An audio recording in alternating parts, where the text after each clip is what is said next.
All right, so let's get started. My name is Maya, and I'll be moderating the webinar today. I'm the content team lead at Namogoo, and today we'll be discussing a very important topic on how e-commerce brands can survive and thrive in this uncertain economy.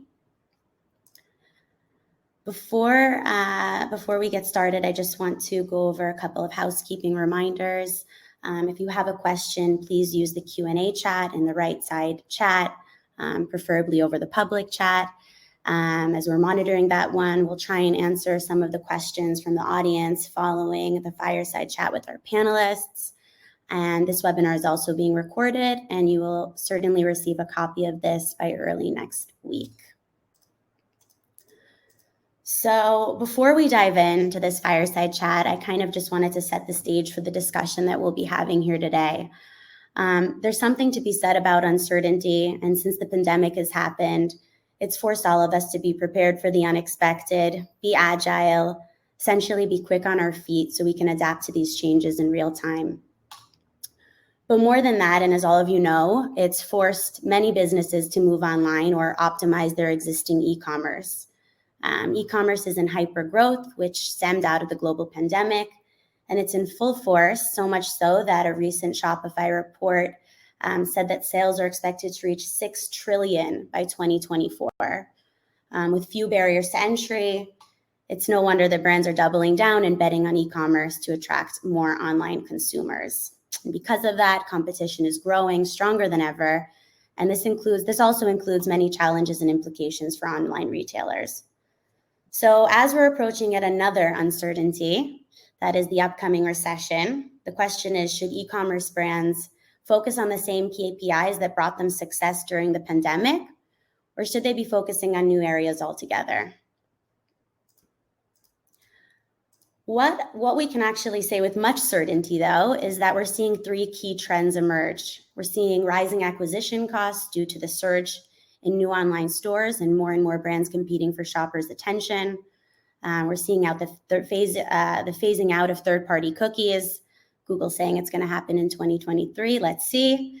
And new privacy laws that limit marketers' ability to target ads effectively. And investing in both short-term and long-term brand building activities that strengthen and foster relationships and engagement with customers. So having said all of this, I would love to introduce you to our panel of experts here today. We are joined by our partner at Microsoft, Lisa Bigelow, Director of Retail and Consumer Goods. Lisa is part of the U.S. Industry Advisor team at Microsoft and partnering with top retail brands and consumer goods companies. We're also joined by Ryan Garrow, Director of Partnerships and Client Solutions at Logical Position. Ryan has been in the digital marketing world for over 13 years in just about every role from sales to CEO, and he now oversees partnerships and helps educate brands on online growth at Logical Position, a leading digital marketing agency. We're also joined by Andy Scully, VP Digital at Luxury Brand Partners. Andy is a digital leader specializing in launching and scaling direct-to-consumer brands, and is currently the VP of Digital at this beauty brands incubator, Luxury Brand Partners. He's previously worked with brands including We Hair Care, Tarte Cosmetics, and Ink and J. Crew. And of course, our very own Elad Saftiev, VP Customer Access and Account Management at Namogoo. For over a decade, he's been specializing in helping AI-powered startups all the way to large enterprises scale their customer success operations and realize the full potential of their online and digital SaaS subscriptions. So it's really, really great to have you all here today. And let's kick this off. So I want to start off with more of what's kind of affecting the industry right now, and really want to understand from your perspective what you're seeing from your customers. How has this economic downturn affected their online businesses, and what trends are you noticing across the industry? Elad, if you want to kick us off, that would be great. Sure, Maya. Thank you, and great to be here. So we are definitely seeing that recession started, right? We don't know when it's going to end, but all the data that we are leveraging in Namogoo shows us that it definitely started. Looking at our 250 brands big e-commerce brands, we see basically all across that budgets are cut, projects are put on hold. We are in this situation when the contribution of solutions to the bottom line is very, very important. Revenue and profitability are becoming a first and most important KPI. And we also see some headcount loss with the teams that we work with. On the other hand, recruitments are put on pause, and it sometimes goes to the extent that our customers are asking for help with staffing solution. What we're trying to do in this situation is leveraging our customer success managers on my team or the data analysts on the Namogoo side to help them focus, and we're trying to generate some actionable insights that will pinpoint where they actually need to focus if they don't have a lot of capacity to do it by themselves. There's also a trend of there's a lot of inventory out there that was piled up during past logistic issues that we all saw, and we are expecting some huge sales, product clearances campaigns, online brands we expect will become more promotional in the near future. And as you mentioned as well, with cost per click rising, we think that the brands will look for the right audiences to target and be more precise, more surgical in understanding where to put their marketing budget as well. And that's something we're also working with them to leverage data and understand what are the unique segments that they should be focusing on to get better return on their ad spend. Another interesting trend, as you mentioned, regarding privacy and the ability to still personalize when you can't really track private information. So that's becoming an issue as well. And our customers are trying to find unique ways to still personalize and be very, very unique in their offering and experience by leveraging unique data points that are not PII related.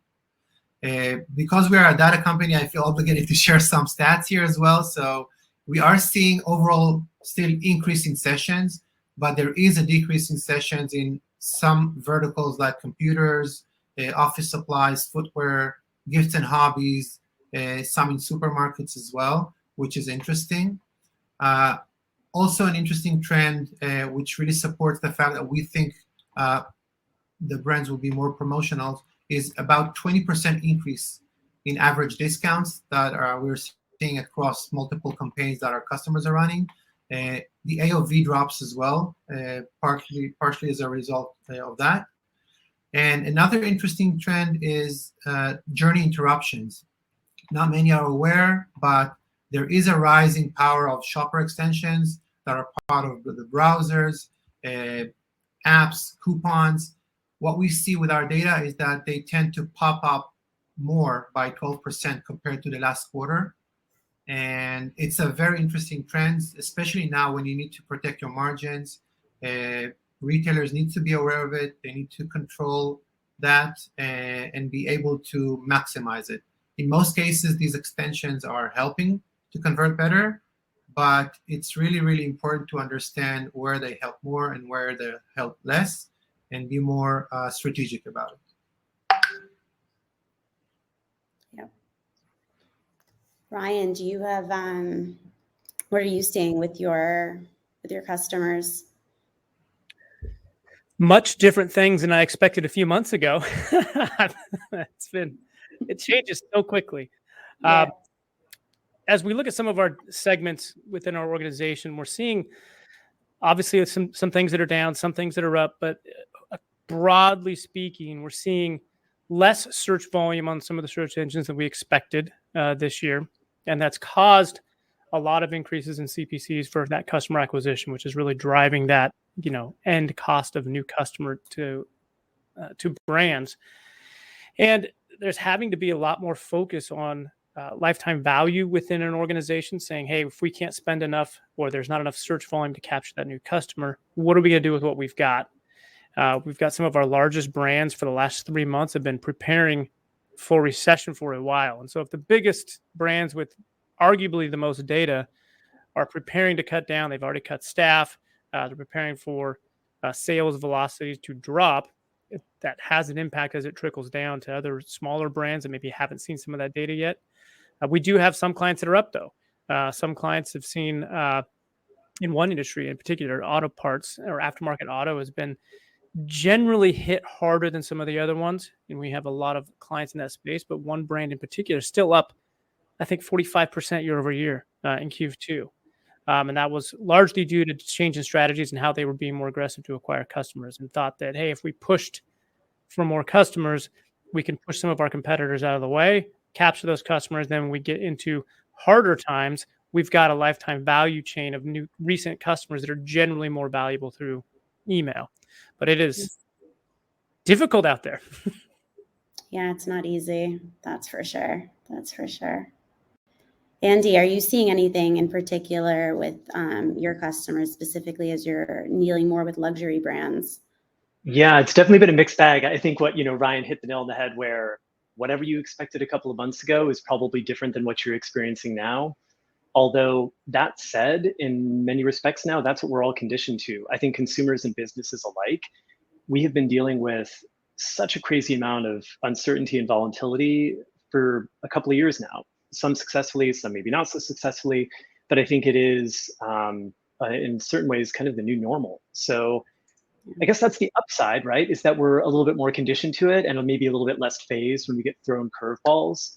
And I guess in my mind, I often look at it as it's a continuation of a lot of that same work. So like Maya, what you mentioned up top, a lot of businesses, if they were not invested in e-commerce and D2C, they're getting more involved there.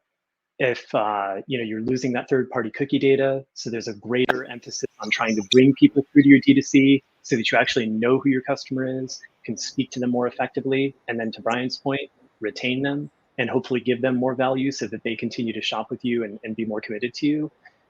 So I think what we've seen is, also too, we're up, which is good, but we are preparing for the worst because I think, as Ryan said, we would be foolish not to. So even though we are up, we recognize that that is not something we can rely upon without truly kind of shoring up what's working and looking for what will come next. I think what we've definitely done is look a lot at the fundamentals. So I think before the pandemic, a lot of brands and businesses were thinking about how to become more digital first. That got greatly accelerated during the pandemic. And I think luckily for us, we started our kind of boosting of our digital capabilities before and during, so that we are in relatively good shapes now.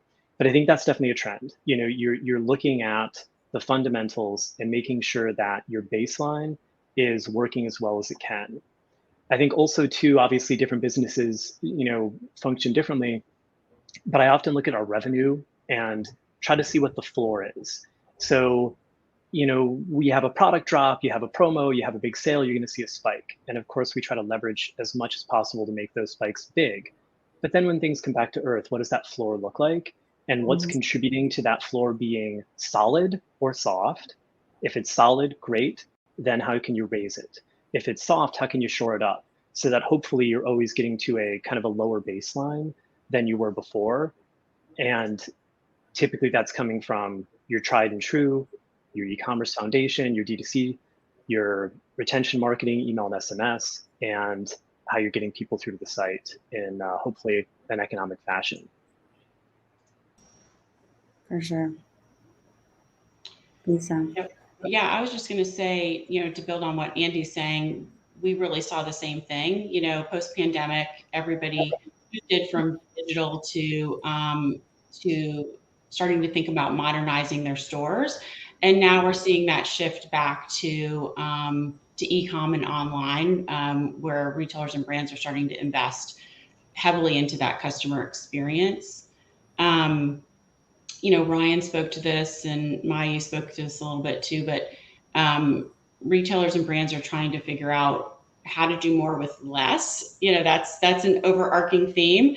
And that's where artificial intelligence is starting to become a hot topic as a way to do that, especially in customer service, as customer service is the most important to a lot of our brands.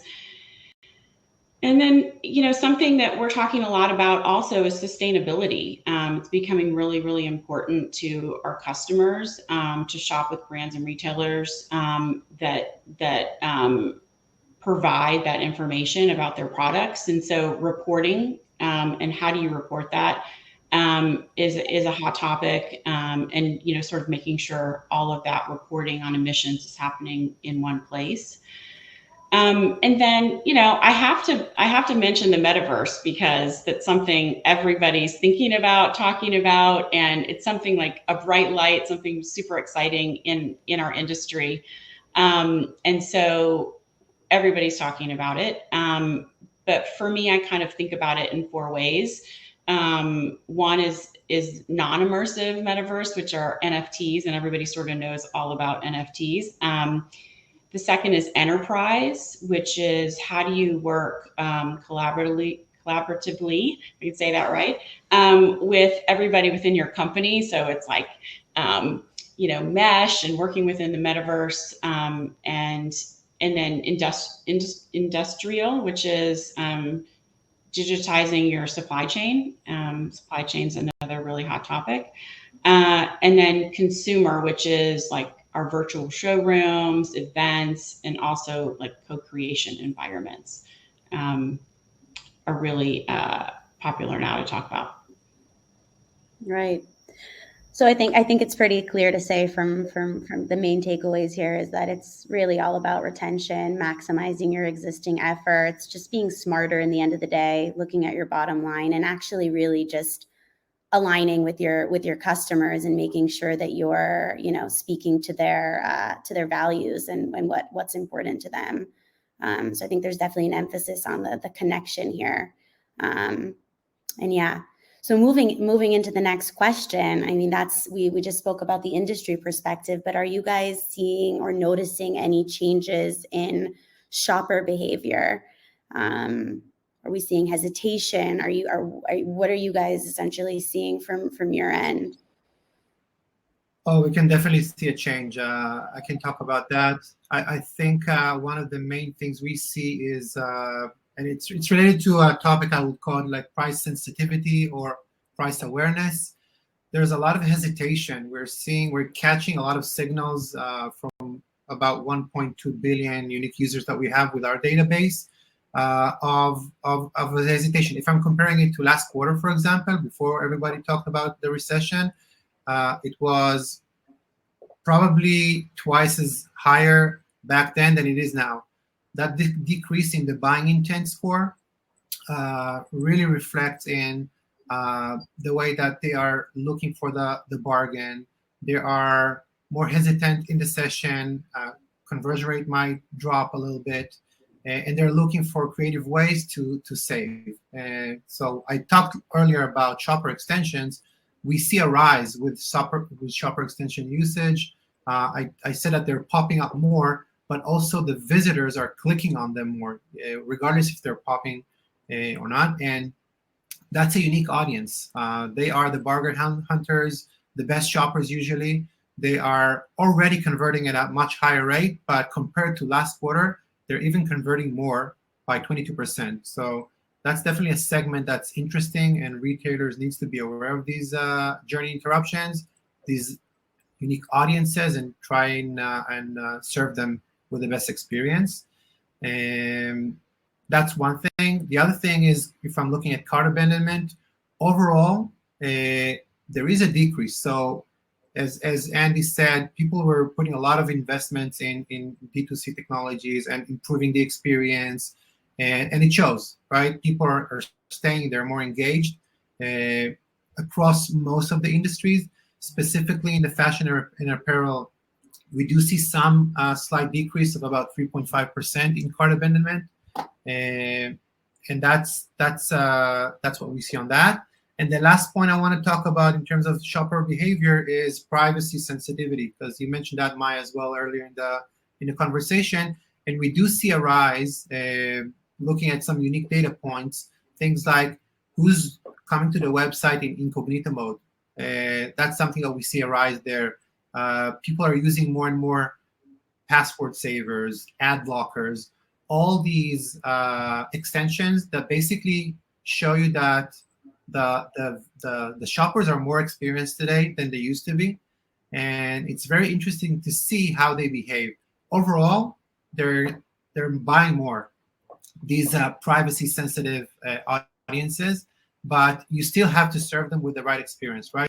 If you identify that somebody is really scared about their privacy, maybe you don't need to offer them the standard checkout process. Maybe you need a guest checkout process without them having to put all their private information. So these are the things that we're trying to help our customers identify and then serve them with the right experience. And it goes a long way with other data points like ad blockers and others that I mentioned earlier. Yep. I was just going to ask, you mentioned an increase in cart abandonment.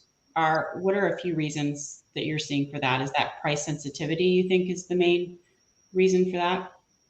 Yeah, we believe it is. And again, it's hard to say, right? Because some industries we're seeing a slight decrease and some we're seeing an increase. But I mostly attributing that to what you said, yeah. Yeah. Ryan, do you have anything to add on that front? Yeah, I think there's, for all the brands out there, there's not going to be one key thing I think that you can say across the board that is going to work for your brand, because we're seeing so many different things happen at once. I think that, for example, brands that can control MAP, which is, again, not an easy thing for a brand to do, but if you can have price parity across Amazon, retail, website, affiliate sites, if you can accomplish that, you're going to find a lot less price sensitivity. You know, I've actually seen this where we've had clients increase prices on Amazon. It was the brand selling direct to the client or consumers. No drop in conversion rate or volume. It was, hey, they had inflationary issues within their supply chain, had to increase prices, and they were worried about, oh my gosh, we're not going to have the same sales velocity. Once you have a solid review foundation on Amazon, there's a lot less price sensitivity on that platform in particular. And we're seeing a lot of brands understand better for themselves the journey of the customer. Some clients will send traffic from a search engine into Amazon, which a couple of years ago would have been like unheard of. Nobody would do that. You want the customer data there. But in certain scenarios, when you're trying to grow a brand, it makes sense. You'll have a lot of brands communicating direct consumer through an app. And I think this is one of the big things that's impacting search volumes. You know, for example, I'm an example for a lot of the things I talk about, but my family, we're in Portland where Nike is a big deal. And so we've always been Nike fans and buy a lot of Nike shoes for our 4 kids that are playing sports constantly. My wife, who buys most of the stuff for our family, has never searched for a shoe in the last 2 years. Like, it's just go to the Nike app, buy a shoe. And if you think about when the largest shoe brand in the world is keeping customers from going to a search engine, that has an impact on search volume for everybody else. Like, before, Adidas could probably say, hey, you're looking for a kid's soccer shoe. Boom, we're going to get up there and compete with Nike. Now, we're a Nike family, I guess, if that's a thing. But we just don't go out of the app. And Nike, I've given permission for Nike to tell me, like, when all the Jordans go on sale. I'm like, yes, I need those for sure. And it becomes too easy. And I think it's a huge benefit to a brand to be able to control that.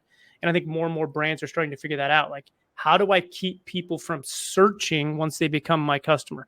Email, loyalty, apps. So that's going to have an impact as we go down the road. But there's still billions of searches a day on every search engine out there that we can capture new customers. But it's how do you keep them and make it valuable for them to be a customer of yours? Yeah. Nike's a different breed, though. But yeah, I completely agree. Well, we also want to be that. So as a brand, you try to get there. Andy's doing that with his brands. I've seen it. Like, you're getting those stuck within your vortex and they don't leave, which is good. Yeah. So basically, we're like Nike. We're a lot like Nike. You know, no, we're not. We're definitely smaller scale. But I think it's interesting too, right? How you string these things together, right? Like, a lot, you're talking about that there is an increased sensitivity from a customer standpoint around sharing data and wanting to have more ownership of that data. Lisa, you mentioned Web3, metaverse, et cetera. It's a lot about ownership over your data and your as an individual, as opposed to it being owned by Facebook or Nike or you name it. But I think then there's that other aspect of it where we say, okay, well, great, you want them to go to the D2C because then you get first party data about the consumer. Then you know who your consumer is and you can talk to them.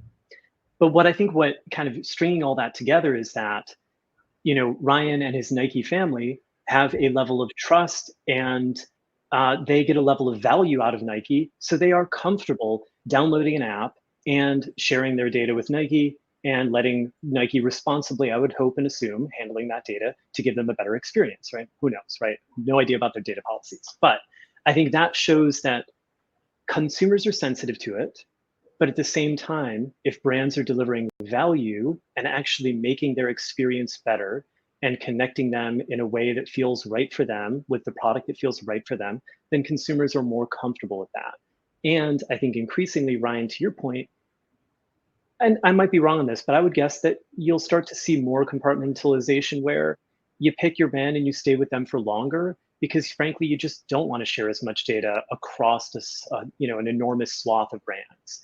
Yeah. So I think that definitely goes to, if as a business you want customer data, you also have to make it really worthwhile for the customer to share that because it's valuable and it's only going to become more valuable on a personal level and a professional level. So finding that right balance. And it's interesting because I wasn't even going to talk about that, but just motivated by what you're saying. And then also too, actually, Lisa, you mentioned sustainability. So I think from a consumer standpoint, we sell affordable luxury and some higher end luxury, but the price points can be higher depending on, what your, what type of discretionary funds you might have to spend on product. So I think there have been some things where we try to follow this trends around common sense, right? Peak of the pandemic, everyone's wearing a mask. Eye makeup is going to be more popular than lip makeup. If we're heading into a recession and things are going to get tighter, staples, shampoos and conditioners are probably going to outperform categories that are more optional. But then I also think it's important to think about like counter programming moments. And that's where, Lisa, I was thinking about, you mentioned sustainability. I think there are certain people, and you'll know your community best, who are willing to spend a bit more because they believe in a product that is more sustainably packaged and delivered and overall handled. They also might be not spending an overall high AOV, but they might be looking for a few targeted luxury products because, it's stressful times. People want a little spark of joy or a little bit of comfort. So they might be willing to, invest a little bit more of their money in something that gives them that. Even though it may not seem intuitive thinking about it, recession, luxury is going to drop off. Sure, but you find moments to counter program and try to give people what they're looking for in those moments. So, yeah. On that point, Andy, we're in the middle of big earnings season, which gives us lots of data to chew on. It's only happened in the last few days, but you had American Express come out a couple of days and go be like, what recession? Our customers are doing great. And generally those are wealthier. Then you had Walmart maybe the next morning come out and said, it's terrible. We've got too much stuff. Everybody's not spending money on TVs and spending money on food because of inflation. And so I feel like our economy is really starting to separate rather quickly as we go in. And I think it happens a lot in recessions, but as a brand, know who you are and who your customers are and figure out, okay, if we have products that are the Amex customer, push those appropriately, get there. If we've got more of the Walmart customer in our brand, we need to understand what we're fighting with because we're fighting with different things now than we were 6 months ago. Now we're fighting with bread. That's a different battle if you're fighting for brand A, brand X for that consumer. And strategies will change depending on where you are in that consumer marketing or market as your target. That's a really good point, Ryan. Yeah, I was just going to add a little bit to what Ryan and Andy were talking about. We're really seeing that shoppers' expectations just keep going up and up and up, right? Like to the Nike example. And, when Andy spoke to this too, like we're very willing to give our data to companies and brands, but we really expect that data to be used and to provide value. So if I buy something on, Nike.com, I expect to go into Nike and then to know what I bought, understand my shopping behavior, and be able to service any customer service needs that I have at that time. And we're seeing that more and more, especially with the younger consumers, that they're willing to give you the data. They just want it to be used in a valuable way. Yeah, that's actually something that we had seen as well with a survey we ran last year around promotions. And yeah, Gen Z are more than happy to give away their data, at least for a good promotion. But yeah, I think it's interesting to see the bigger brands, they've already fostered that trust with their consumers. They trust them, to use their data, but it's about, I also the less bigger brands and how they can actually culminate that trust with their shoppers and customers. So yeah, and I think Andy was totally right when he said, like, you may see shoppers sticking with a brand longer and being more loyal if they have that sort of back and forth relationship with the data and the value from the data. Yeah, no, it's really all about the relationship in the end of the day. It really is. So thanks for all these points, guys. I think I have a question about, where, having said all of this, and where should brands be placing their focus right now, and which KPIs should they be essentially looking at during these times, especially so that they can ensure that they can adapt to these changes in real time? Brian. All right. At risk of frustrating CFOs that may be on the call, I tend to have the most tension with CFOs because I go against most of what they want, which is consistency and things that they can expect constantly. And marketing doesn't necessarily allow for that as well as it used to maybe 3-4 years ago. But you have to be agile. And I always go back. I think I've so many of my presentations, I put that wonderful Friends episode where they're carrying the couch up the stairs and it yells pivot, but you are going to pivot. Doesn't matter where you are now. I guarantee over the next couple months going into holiday, you're going to pivot. What you thought was going to be happening won't happen. And that's okay. You have to lay plans down. You have to expect what you're going to spend, but understand it's going to shift. And many of the factors you can't control. There are a few companies in the US that can push things and bend things to their will. Amazon is one of those that we all know about. In fact, Prime Day, we've got some great data. And brands that didn't prepare to pivot lost a ton on Prime Days. So everybody knows Prime Day happened, 2 weeks ago now? Tuesday, Wednesday. 300 million things were purchased. We had a lot of boxes show up at my house. We were looking forward to that.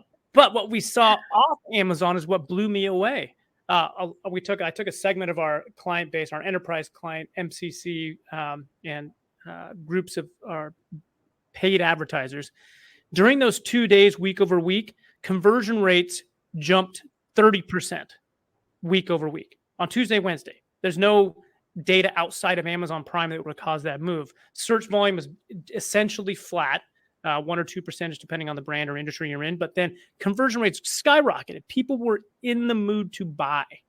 And if they saw a deal on Amazon and missed it because it was a lightning deal, but they wanted it, they were willing to go to websites and buy that. And so there's a lot of research and cross-platforming. So I think just being willing to say, if there's going to be something coming up that may impact my brand, I might spend more. Amazon's doing a second Prime Day in Q4. First time they've ever done 2 Prime Days. Do you know when in Q4? No, they don't tell you until usually a couple of weeks. So Amazon, you had to have your deal in by July 22nd. So if you didn't get your deal in, you're not even going to be involved in Prime Day 2. So it's already in there. You have to have inventory in, I believe, in August, or it's not going to be able to be checked in. And so my hypothesis and what I'm telling our brands, what I'm preparing with my own brands, it's going to happen in October. I know that Amazon is aware of their power. And if they can move holiday spending into October where they are in control and get people to spend in October versus the Cyber 5 or Cyber Week, they're going to hurt their competitors, Target and Walmart, which are great marketplaces everybody should be on. But if I'm Amazon, and I'm aggressive and a business owner, and I know Amazon generally defaults to aggression and destroy. I want all of it. I would do that. And customers are used to spending in October for holiday. Last year, my wife and I did all of our shopping in October because I knew there were supply chain issues. I was like, if we know we want this for our kids, we better get it in October. We might pay a little more, but we can get it. And so brands that aren't willing to pivot and say, holy smokes, Amazon announced Prime Day. If we can spend our marketing budget in October, which would be a drastic change from previous years spending between Thanksgiving and Christmas, do it.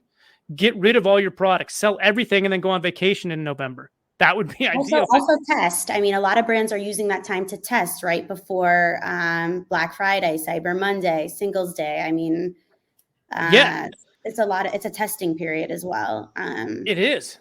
But if you're seeing the data run, because normally we would say get more aggressive because research starts in October for holiday. So capture those remarketing lists, get people on the site. Yep.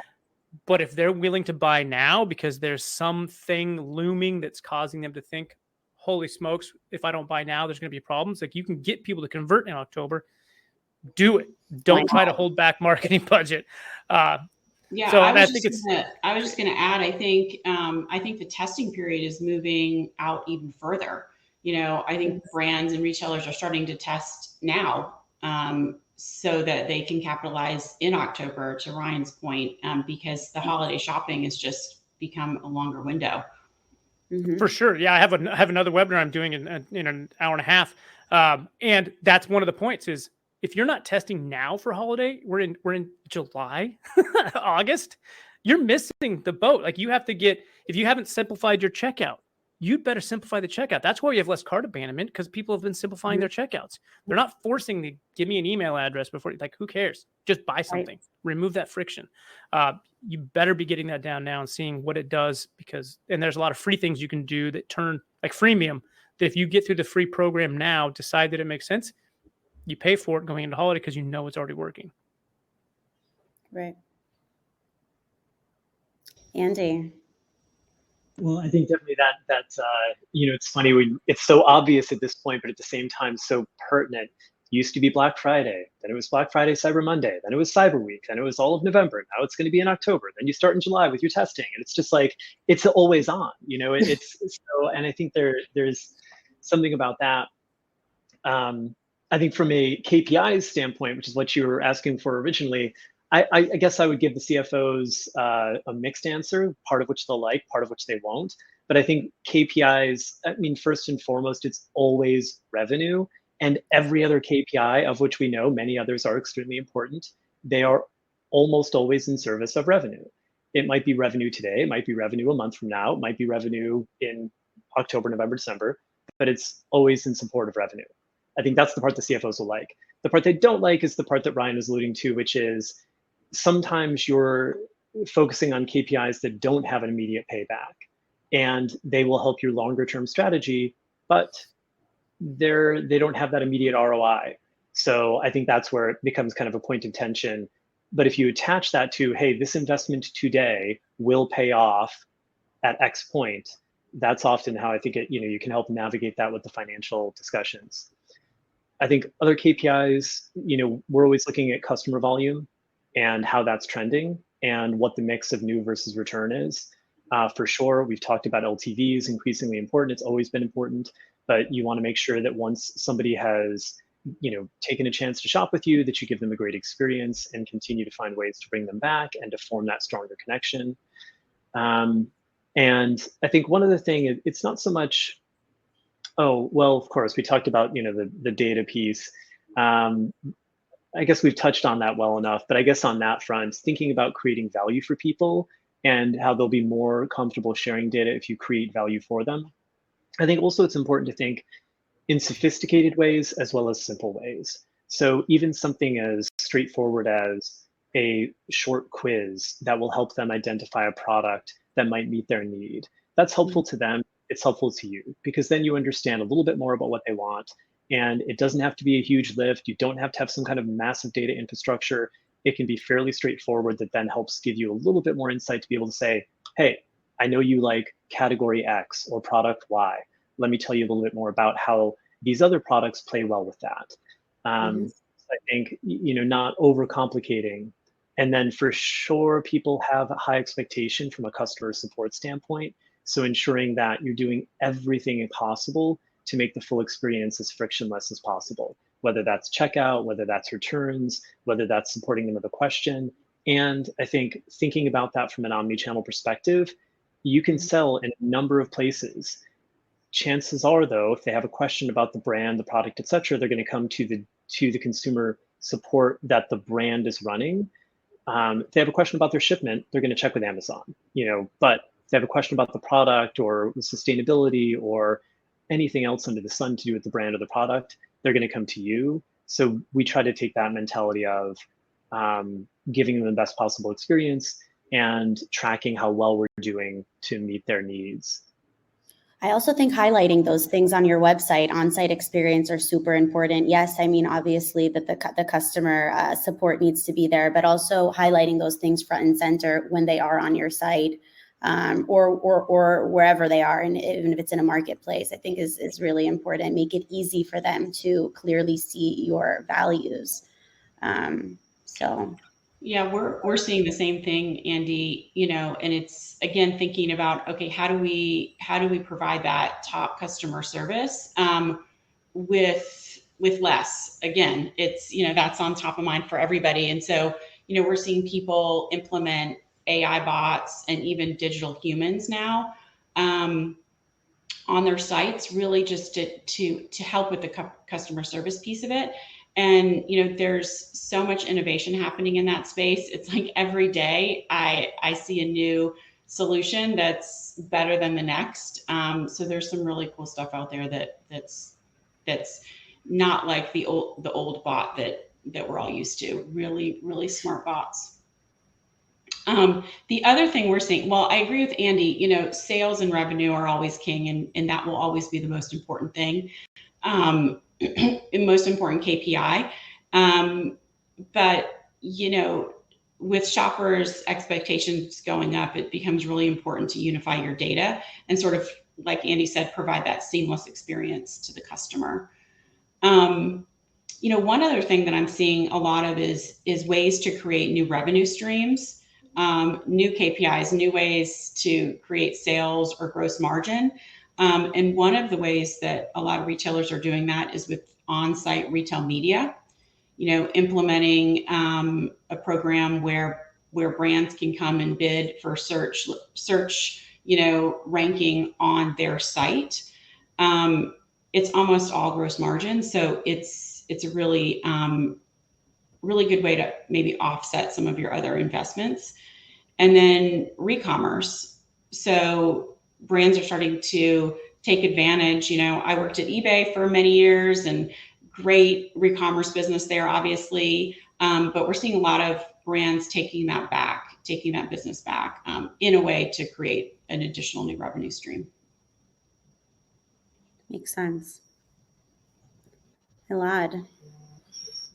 Yeah, that's really interesting about e-commerce.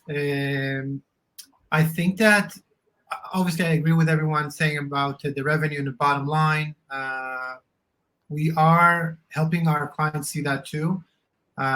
Ways that retailers can do it is, first of all, gain control over their customers' experience and journey.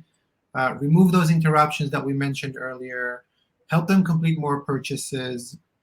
And once you do that, you need to be smarter. Use data to identify the intent, right? If we talked about earlier that there is more hesitation, you probably need to be more promotional or do something else in order to get them over the finish line. And that requires some more personalized experience, maybe personalized incentives to help them get what they need at the right time, in the right point of their journey.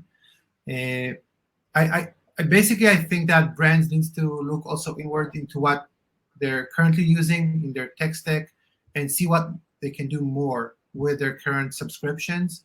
A lot of service providers have new features coming out. Now is the time to squeeze the lemon and make sure that you are using those other services to find those low-hanging fruits. Given the fact that you have less people on your team, less budget, try to maximize the current value you're seeing out of your current subscriptions. And that includes what we mentioned about personalized experience, in terms of cost per clicks that we mentioned that are rising. Try to be more sensitive into the customer's intent, and also try to identify unique audiences that are converting more. If you are able to do it, you get more return on your ad spend with less budget spent and better results. And it's not about conversion rate anymore, right? It's always about the bottom line, as all my colleagues here said in the beginning. So you have to be mindful of that and look into the bottom line when you're evaluating services, solutions, and your current results. A few more things I think brands should focus on is, and we talked about privacy, right? So try to leverage new data points that your visitors are having. If you are able to leverage those non-PII data points, you can deliver a better personalized experience and fine-tune the journey. Eventually it will pay out. That will give them the experience that everybody talked about here, that it's so important. That will help build the brand perception, create that Nike feeling that, hey, I'm just going to go into the app and complete a purchase because I know the brand, I trust the brand. The only way to do it is by serving them the right experience, what they need online. Thanks, guys. So we actually collected some questions during the registration process that I'd like us to maybe tackle. And I think this also came up. I mean, you guys all pretty much touched it. We got a question about how to deal with the fluctuating supply chain and inventory situation. What is your advice regarding this? I mean, this is a clear problem that everyone is facing. I mean, we had the scare during the pandemic, and now we just have a ton of inventory and a lot of uncertainty regarding the supply chain. What would you say that brands should be, how they should be tackling that? I mean, it's definitely been a wild year for supply chain. You know, like you said, first inventory shortages and now possible overstocks. So it's really been an unusual year to control inventory for sure.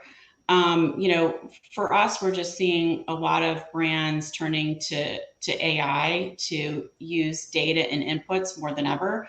Less, I guess, human inputs and more AI inputs to make sure that you're fine tuning your inventory as best that you can, knowing that it's been a really hard year to do that. But just using that where they can to reduce the errors.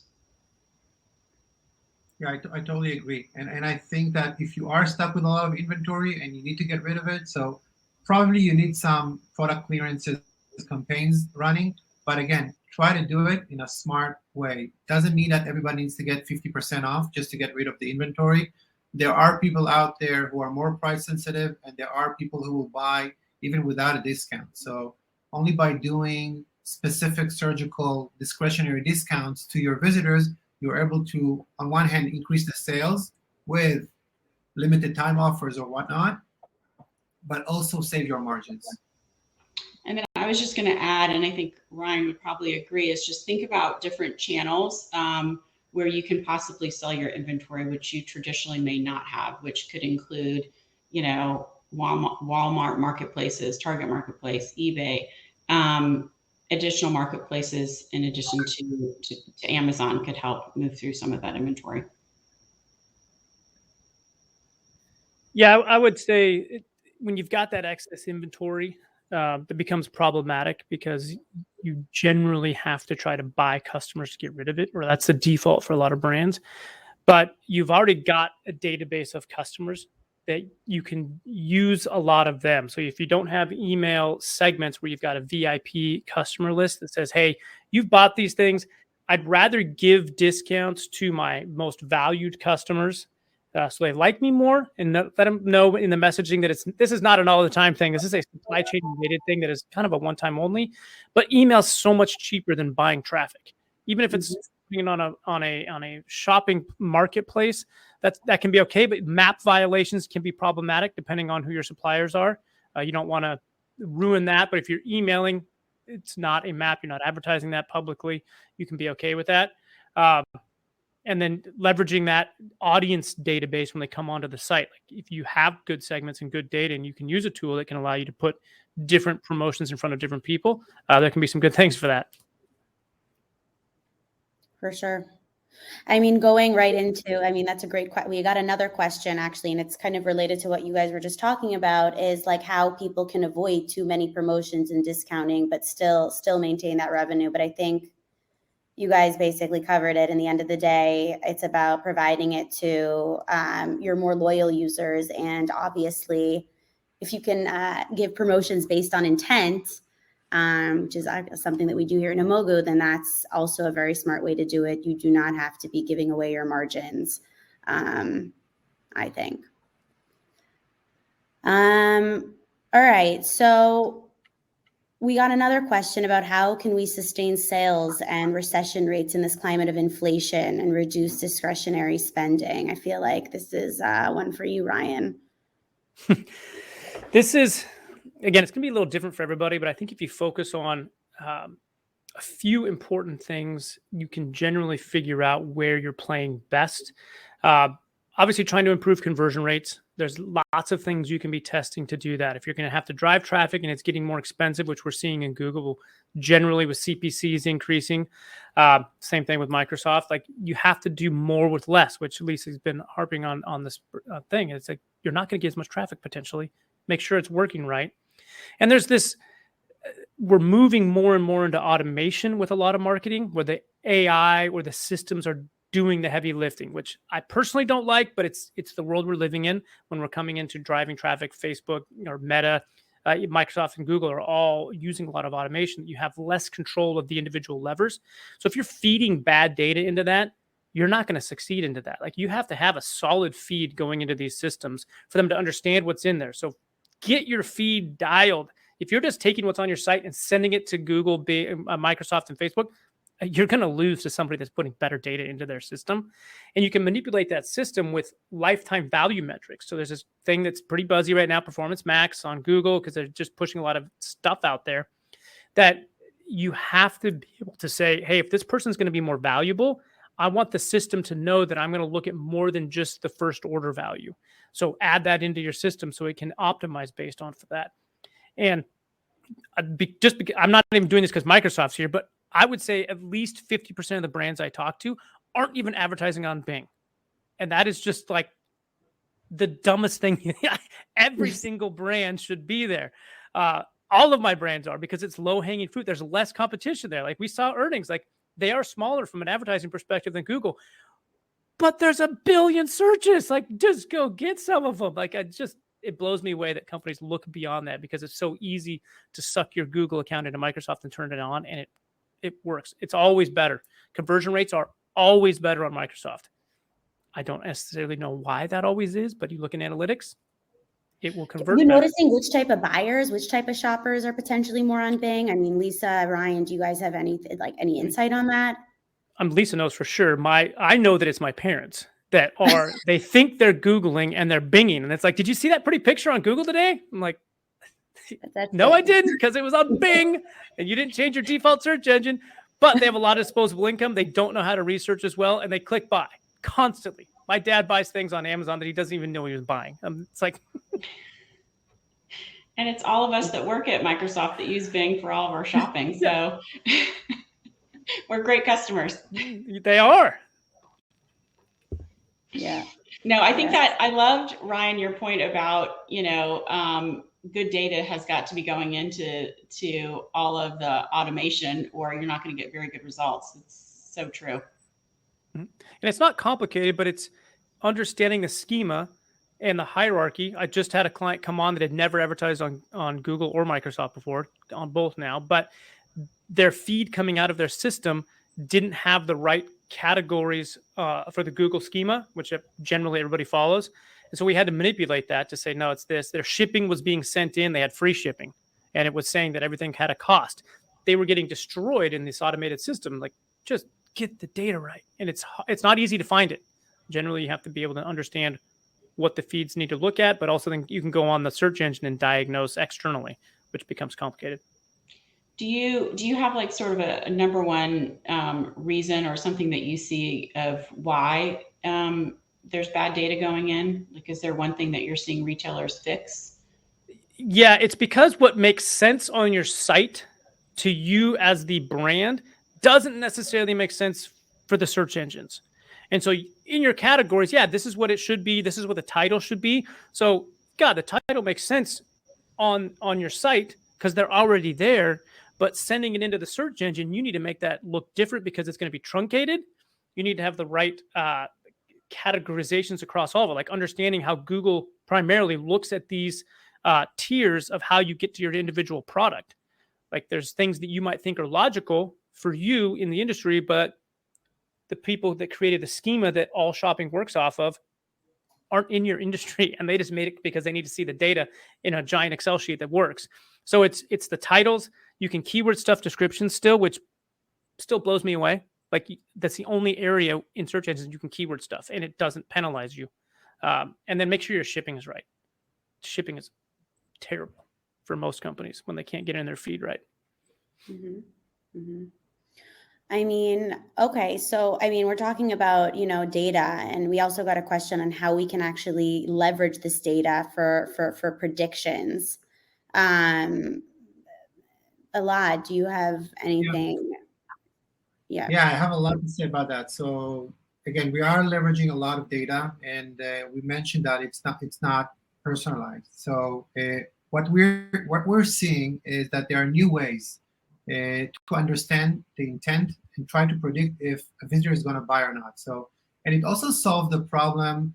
I know that a lot of online retailers, they don't know the customers, right? So when you're coming to the website for the first time, they don't know anything about you, and they still want to personalize and make it the best experience. So thinking about new things like, are you using the latest iPhone or a strong device on a strong network? Would that necessarily mean you're more likely to buy than somebody with a very weak device or an old phone that probably won't have the same experience on your website? Probably yes, right? It makes sense, but data really backs it up.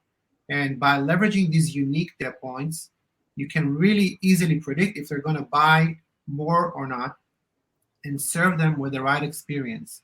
We also mentioned all those visitors that are more experienced, and they are installing all these shopper extensions like the Honeys and the Rakutens. If you know they have it online, and there are solutions out there that give you that indication, you already can serve them with a different experience or anticipate if they're going to buy or not. All these can be baked into a score, and this score can be translated into, am I going to serve them a promotion or not going to serve them a promotion?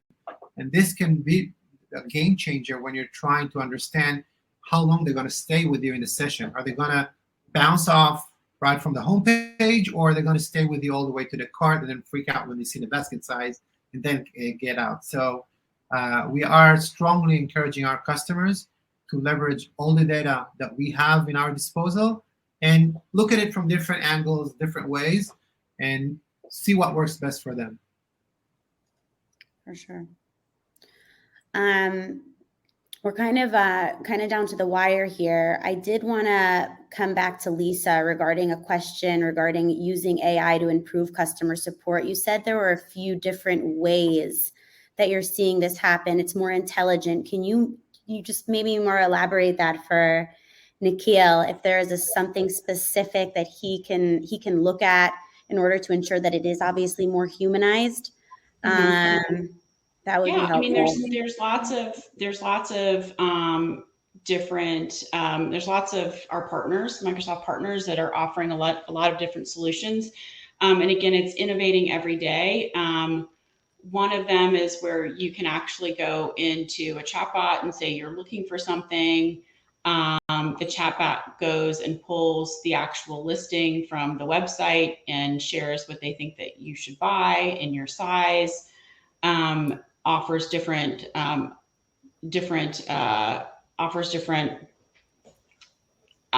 things to look at in case that one you don't like. Because I think we all know when we go into a chatbot and it just returns, I can't answer that question, or I don't know what you're saying. don't leave it with that. There's lots of solutions and companies that can go way beyond that to help your customers find what they're looking for on your site without actually talking to a human. So I would just encourage everyone to sort of investigate options out there because there's a lot of good ones. Thanks. All right, so I just want to take this last minute to thank Lisa, Ryan, Andy, and Elad for being here today. I think it was a super insightful discussion. I think it's clear to say that we're in the beginning of it right now. I mean, it's just important to be agile, kind of prepare, focus on long-term KPIs as well as short-term ones as well. But yeah, I mean, there's no crystal ball here. I mean, we really don't know how this is all gonna pan out, but it's important to stay ready. So again, thank you guys today. Anyone who asked a question that we didn't get to, we will be contacting you with the answer. And again, you will be receiving this recording after the webinar for you to share it with your colleagues or rewatch again. And thank you guys for joining. Thanks, everybody. Thank you very much.